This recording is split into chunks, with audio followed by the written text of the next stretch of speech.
The Xindi warships tore through space towards Earth, not knowing the weak primitive humans would soon make them regret ever being born. "Our conquest of this pathetic planet called Earth will be swift," Commander Galen said. "Look at them, still burning oil and tossing chemical rockets while we bend space-time." "Do we know enough about the humans to be sure?" his subordinate asked. Galen scoffed. "Our probes show they are centuries behind us, and the Emperor will reward me greatly for this easy victory." An alarm shrieked and the ship quaked. Galen was thrown from his chair as consoles exploded in showers of sparks. "Report!" Galen roared, smoke filling the bridge. Fear was plain on his crew's faces. "An object, it pierced our shields like nothing and is burning through the hull." A second impact, a third. More alarms and shuddering, the whine of atmosphere venting into the void of space. "Primitive humans did this," Galen raged. "Impossible!" Galen's blood ran cold.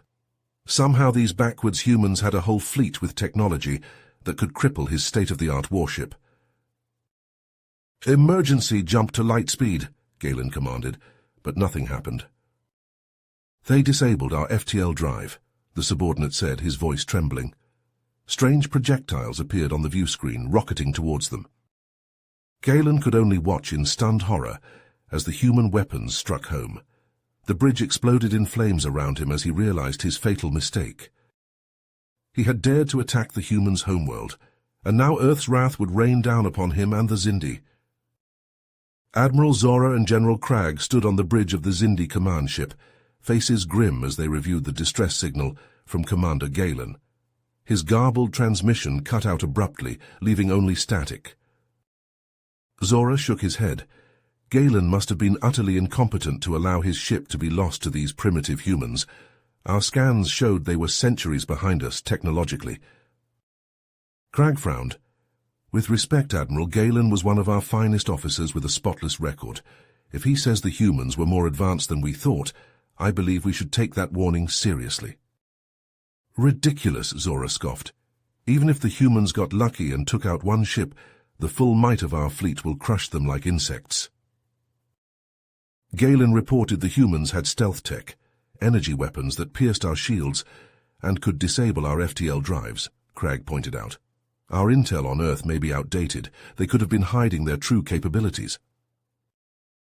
Zora waved a hand dismissively. "You worry too much, General. I will not delay our attack and let those glory-seeking fools in the 7th Fleet beat us to conquering this world." "Attacking without knowing the enemy's strength is foolish," Cragg argued. "We should report this to High Command and request reinforcements before—" "I will not be questioned on my own bridge," Zora snapped. "The fleet will begin our assault on Earth immediately. That is an order." Cragg could only shake his head as Zora began barking commands to prepare for the invasion. As the mighty Xindi warships moved into formation and entered Earth's solar system, a deep sense of unease gripped the general. Suddenly alarms shrieked, and the sensor screens lit up with hundreds of new contacts. Cragg's eyes widened in disbelief as a massive human fleet materialized out of nowhere, dropping their stealth right on top of the Xindi ships. The human fleet opened fire instantly, unleashing a storm of advanced weaponry. The Xindi ships shuddered under the barrage, explosions blossoming across their hulls. "Return fire! Raise shields!" Zora shouted. But it was too late. To the Admiral's horror, the human energy beams sliced through their shields like a blade through silk. Cragg could only watch as Xindi ships burned and died all around them, the humans' brutal assault shredding their fleet to pieces. In that moment, the general knew with cold, grim certainty that his worst fears had come to pass. The Xindi, in their arrogance, had badly underestimated humanity, and now they were about to pay the price for that mistake. More and more human ships appeared as if from nowhere, emerging from their cloaking fields and opening fire. The Xindi fleet crumbled under the onslaught, with shields failing and hulls breaching. On the bridge of the Xindi command ship, chaos reigned. Consoles sparked and smoke filled the air as the ship quaked under the relentless human assault. General Cragg shook his head grimly. "It's no use, Admiral. We've already lost a third of our ships. Our weapons are barely scratching their shields. Zora slammed his fist on the armrest of his command chair. How could the humans have developed such advanced technology without us knowing? Our intelligence said they were centuries behind us. Perhaps they reverse-engineered technology from previous alien encounters, Cragg suggested. Impossible, Zora scoffed. We would have known if the humans had made contact with other races. Another volley of human fire slammed into a nearby Xindi battleship, causing it to erupt in a massive fireball. What if they've been hiding their true capabilities? Cragg pressed. They could have been concealing their progress for decades, even centuries. Zora shook his head vehemently. No primitive species could maintain such a ruse for so long. A thought struck Cragg. Or maybe they had help. An unknown alien ally sharing advanced technology. Ridiculous, Zora cut him off. Our intelligence network would have detected any such alliance. Cragg met Zora's gaze unflinchingly. Our intelligence has failed us, Admiral. We need to face the possibility that we don't know the humans nearly as well as we thought. Suddenly, a massive shape materialized directly in front of their ship, a human warship dwarfing even the largest Xindi vessels. All weapons, focus fire on that flagship, Zora commanded. A storm of Xindi fire converged on the human ship, but it seemed to simply absorb the energy, its shields flaring brightly. The human ship retaliated with a devastating broadside, its advanced beam weapons slicing deep into the Xindi ship's hull. Critical damage to all decks, Cragg reported, gripping his console as the bridge quaked violently around them. Admiral, we need to retreat. Zora hesitated, his pride warring with the grim reality of their situation. Another blast rocked the ship, sending crewmen sprawling and filling the air with the acrid stench of burning circuitry. All ships disengage, Zora finally ordered, his voice thick with defeat. Retreat and regroup at the fallback point. As the battered remains of the once proud Xindi fleet limped away from Earth, Cragg couldn't shake a profound sense of unease. They had badly underestimated the humans, and the price of that mistake had been severe. It was clear now that the humans were no primitive species, but a cunning and powerful adversary. They had played a long game, concealing their true strength until the moment was right to strike. As he watched the human ships on the viewscreen, still in perfect formation and seemingly undamaged by the battle, Cragg knew that this day would change everything. The Xindi had been humbled, and the balance of power in the galaxy had shifted in a way none of them could have foreseen. The humans had hidden in plain sight, biding their time, and now the Xindi would reap the consequences of their arrogance. Ambassador Velen rubbed his temples as he pored over the report detailing the catastrophic defeat at Earth. The numbers were staggering. Over 3/4 of the invasion fleet lost, the survivors limping back to Xindi space. As his aide Tarek entered the room, Velen looked up, his expression bleak. Ambassador, is it true? Tarek asked, his voice trembling. Did the humans really destroy our entire fleet? Velen nodded grimly. All but a handful of ships, and most of those only escaped because they fled the battle early. But how could the humans have done this? Tarek pressed. They're primitives. Our intelligence said they were centuries behind us. Our intelligence was wrong, Velen said flatly. Badly wrong. We can't consider the humans primitive anymore. Their ships had technology that matched ours, exceeded ours in some ways. Tarek shook his head in disbelief. How could they have developed so much so fast without us knowing? Velen leaned back in his chair, considering. Maybe they hid their progress deliberately, kept it secret so species like us wouldn't see them as a threat. You think they were trying not to be noticed? It would be wise of them, Velen mused. Many civilizations have been conquered or destroyed because they advertised their advancements too openly. The humans may have learned from their mistakes. Tarek frowned. But then why reveal their technology now? The invasion forced their hand, Velen said. We didn't leave them much choice. They couldn't hold back against a direct threat like that. He paused, another thought occurring to him. Or maybe they reached a tipping point, some breakthrough that let them think they could defend themselves against anyone. So they finally showed their strength. Tarek shifted nervously. Ambassador, could the humans attack us for revenge? Velen's gaze hardened. It's a possibility we can't ignore. We did strike first without provocation. They may see us as an enemy now, a threat to be eliminated. He shook his head. And the Emperor, yet he won't react well to this defeat. He may want to hit back immediately, lash out. But that could be disastrous against an enemy like this. Velen stood, determination settling over him. We have to urge diplomacy, offer reparations, a pledge to never again interfere with Earth. We have to avoid another war. Will the Emperor listen? Tarek asked doubtfully. After a humiliation like this? He has to, Velen said firmly. We must make him see reason, or else the Zindi could pay a price we can't even imagine. He squared his shoulders as they strode to the entrance of the Imperial Palace, the weight of his people's future bearing down on him. Everything had changed in the wake of their failed invasion. The humans had shattered dangerous illusions and upset the balance of galactic power. Now the Zindi had to find their place in this new reality. As the palace doors swung open before them, Velen knew one thing for certain. The Zindi could not afford to make the same mistake twice, not if they hoped to survive. In the sterile confines of the Zindi Science Council's research lab, Dr. Ryla hunched over her console, her eyes darting rapidly across the glowing screen. The door hissed open, and Dr. Makov strode in, his face tight with worry.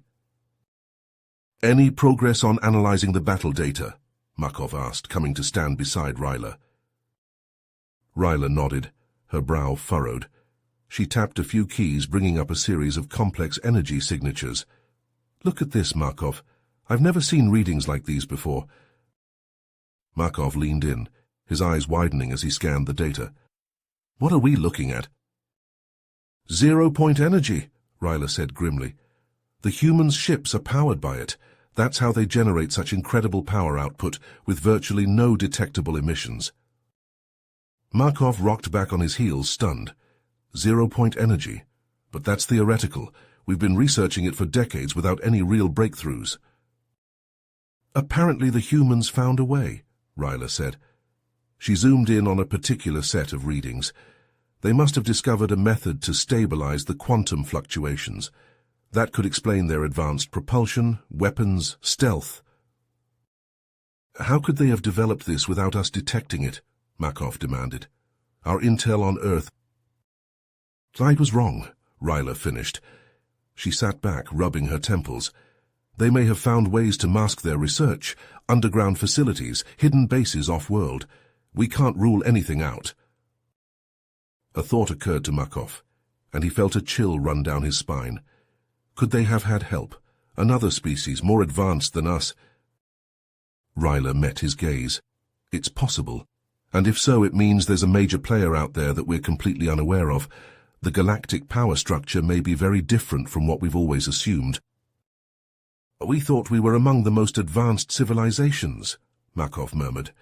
But if the humans, a species we considered primitive, have surpassed us, then we can't afford to underestimate anyone, Ryla said firmly. This has to be a wake-up call, Makov. We need to dramatically step up our intelligence gathering, identify any other potential threats we've missed. Makov nodded slowly. And our own research. If we hope to compete with the humans or anyone else, we need to match these kinds of breakthroughs, like 0-point energy. Exactly, Ryla agreed. We've grown complacent, too confident in our superiority, and it's made us blind to the progress of other species. Markov's face was grim as the full weight of their situation settled on him. The very foundations of Zindi power had been shaken. Everything they thought they knew had been called into question. We have to adapt to this new reality, he said, his voice low but intense, and fast, or the Zindi could find ourselves becoming irrelevant, vulnerable. Ryla nodded, her expression hardening with resolve. Then let's get to work. We have a lot of catching up to do. In the hushed confines of the Zindi Historical Archives, Professor Zarin sat hunched over a glowing display, his brow furrowed in concentration. The screen flickered with images of ancient battles and long-forgotten civilizations, each a testament to the Xindi's long history of conquest and expansion. The door to the archives hissed open, and Zarin's colleague Dr. Vela strode in, her expression troubled. "Professor, have you found anything in the records? Any precedent for what happened at Earth?" Zarin leaned back in his chair, shaking his head. "Nothing. In all our history, no technologically inferior species has ever repelled a Xindi invasion so decisively." Vela hesitated, then spoke, her voice low. "Have you considered that the humans might not be the only ones we've underestimated?" Zarin's eyebrows shot up. "What do you mean?"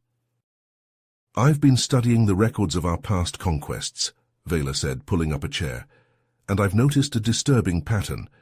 In several cases, we assumed a species was primitive or non-threatening based on initial reconnaissance. But when we invaded, we encountered unexpected resistance, advanced technology." Zarin frowned. "That's not what our official histories say.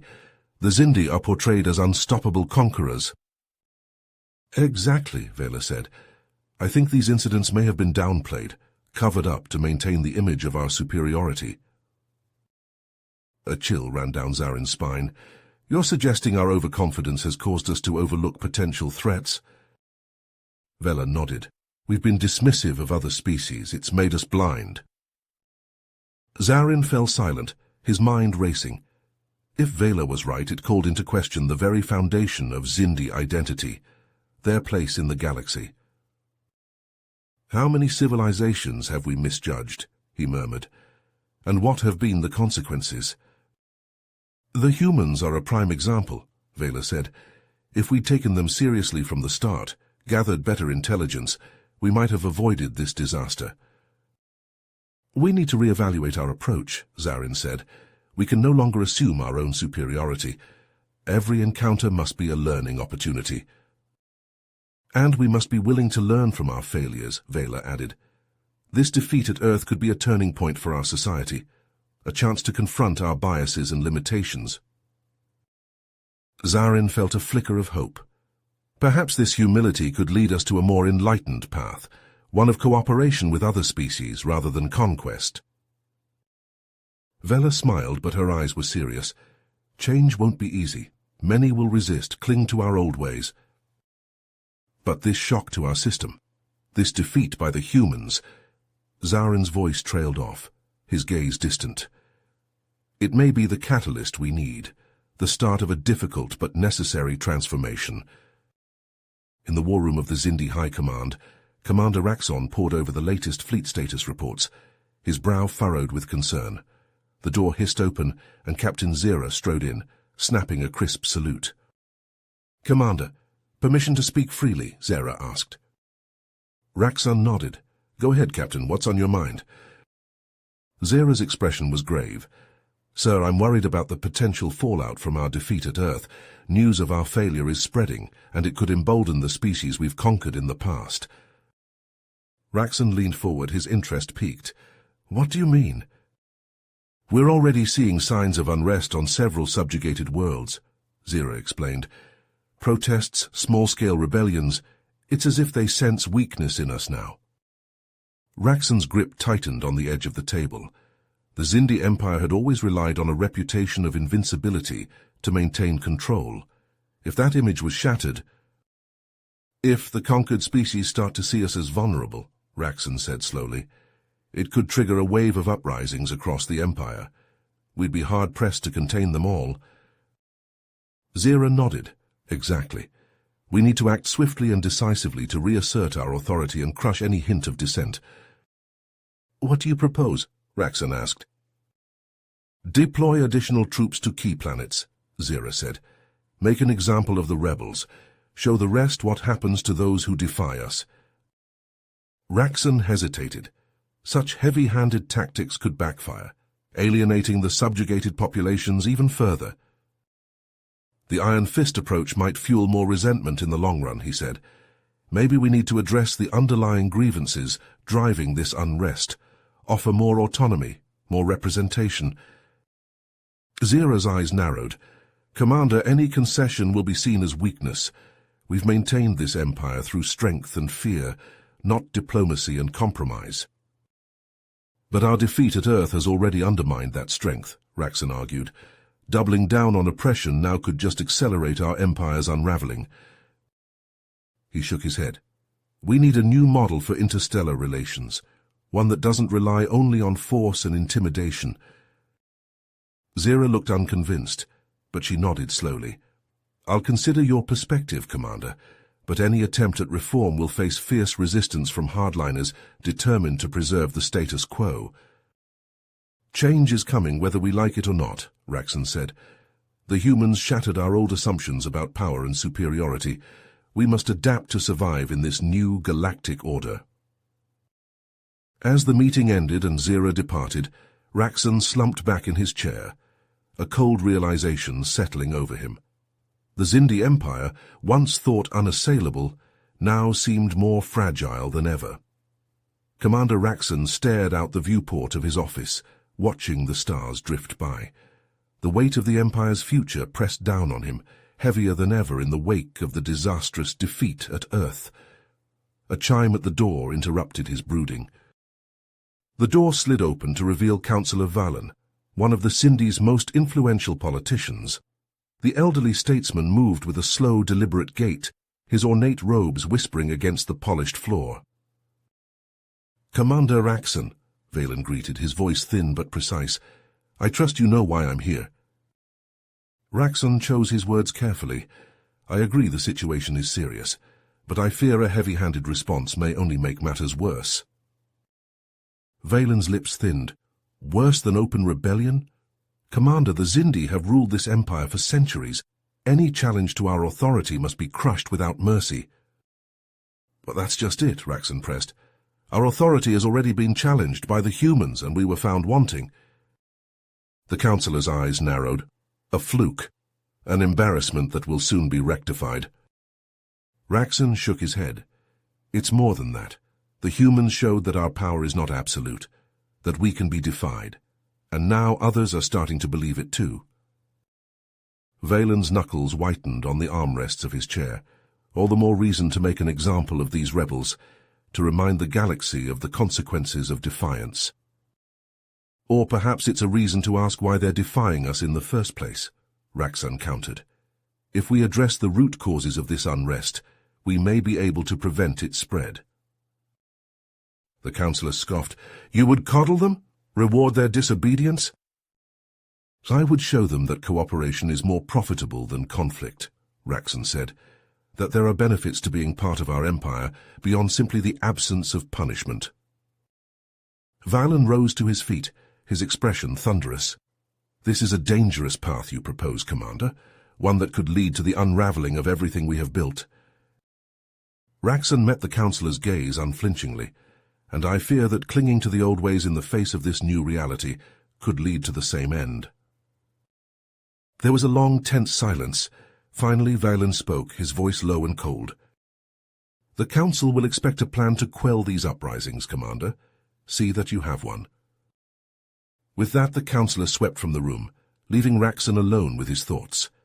He turned back to the viewport, staring out at the vast expanse of the Xindi Empire.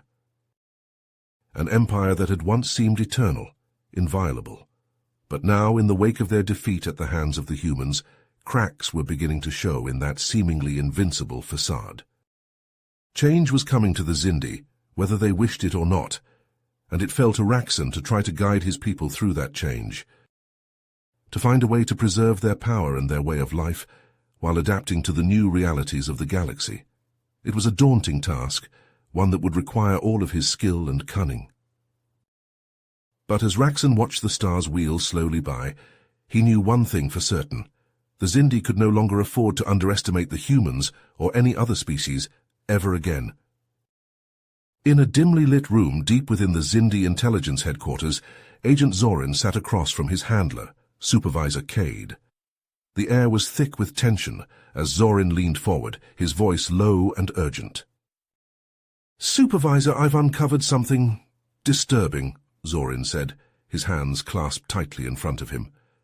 "Evidence that suggests the humans' advanced technology may not be entirely of their own making."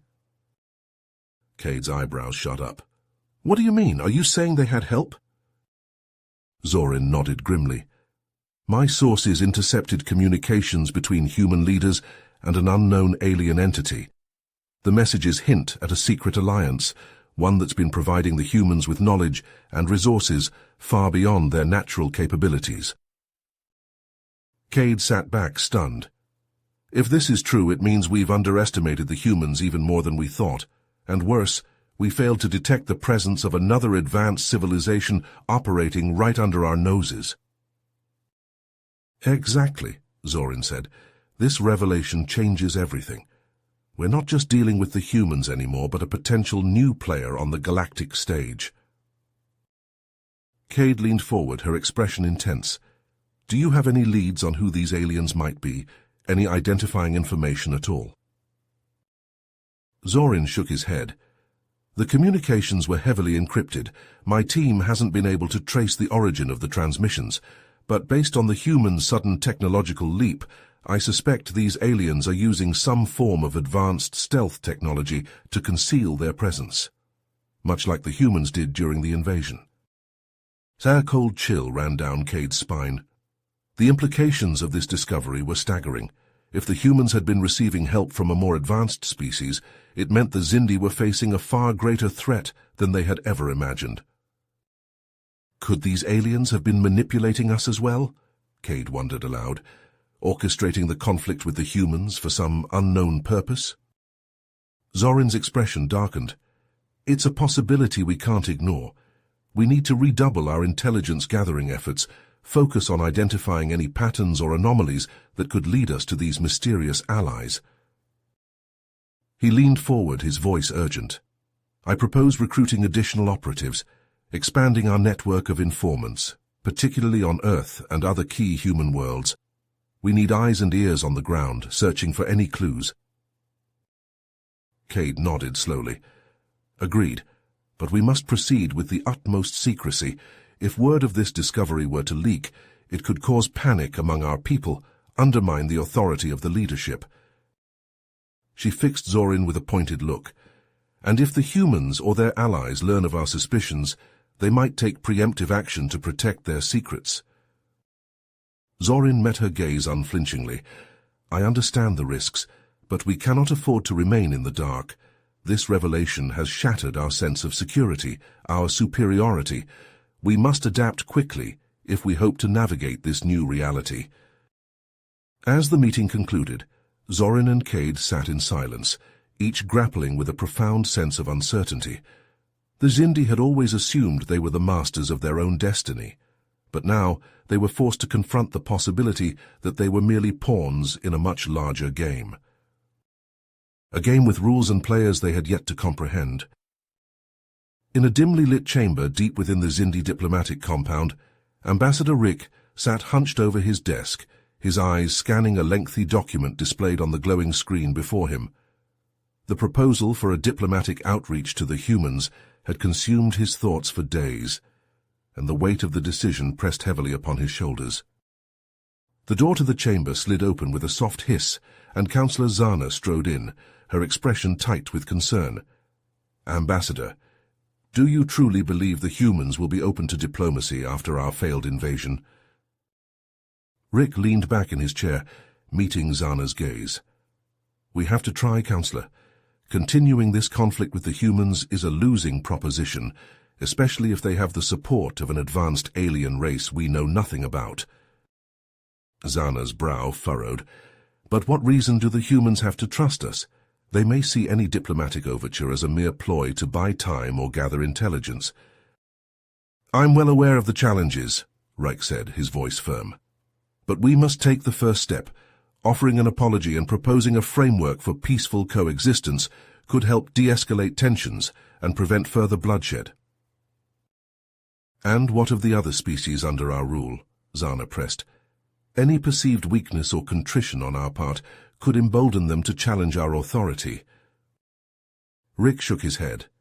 The old ways of maintaining control through force and intimidation are no longer viable, not in the face of the humans' capabilities. We need a new approach, one that emphasizes cooperation and mutual benefit rather than domination. Zana's expression remained skeptical, but she nodded slowly. Perhaps you're right, Ambassador.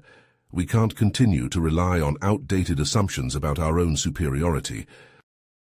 Exactly, Reich said, and any diplomatic outreach to the humans should be part of a broader reassessment of our foreign policy and relationships with other species. A daunting task, Zana murmured. But a necessary one, Reich insisted. I propose we convene a summit of Xindi leaders to discuss the future of our empire and our place in the galaxy. We must be transparent, open-minded, and willing to consider new ideas if we hope to adapt to this changing landscape. Zana's eyes widened slightly. A summit?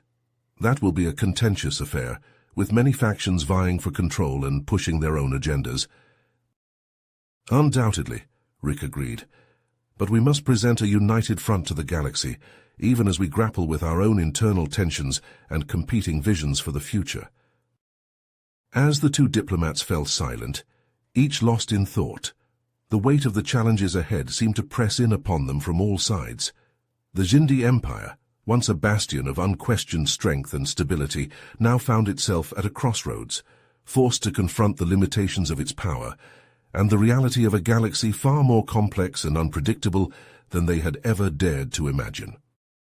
Rick's gaze drifted to the star-filled void visible through the chamber's viewport, a sense of both trepidation and determination settling over him. The path forward would be fraught with difficulty and uncertainty, but for the sake of the Xindi and the galaxy as a whole, they had to find a way to navigate this uncharted territory. The future of the Empire, and perhaps the fate of countless worlds, hung in the balance. And as Rick turned his attention back to the proposal before him, he knew that the decisions made in the coming days would shape the course of history for generations to come. In the quiet sanctuary of the Xindi matriarch's private chambers, Zera stood before a vast viewport, her eyes fixed on the endless expanse of stars. The weight of recent events hung heavy on her shoulders, a burden that seemed to grow with each passing day. The sound of footsteps drew her attention, and she turned to see Sage Zor approaching, his aged face lined with concern. "Matriarch," Zor said, bowing his head respectfully, "I sense a great unease in your demeanor. What troubles you?" Zera sighed, turning back to the stars. "The past few months have been difficult, Zor. The defeat at Earth, the revelations about the humans' capabilities.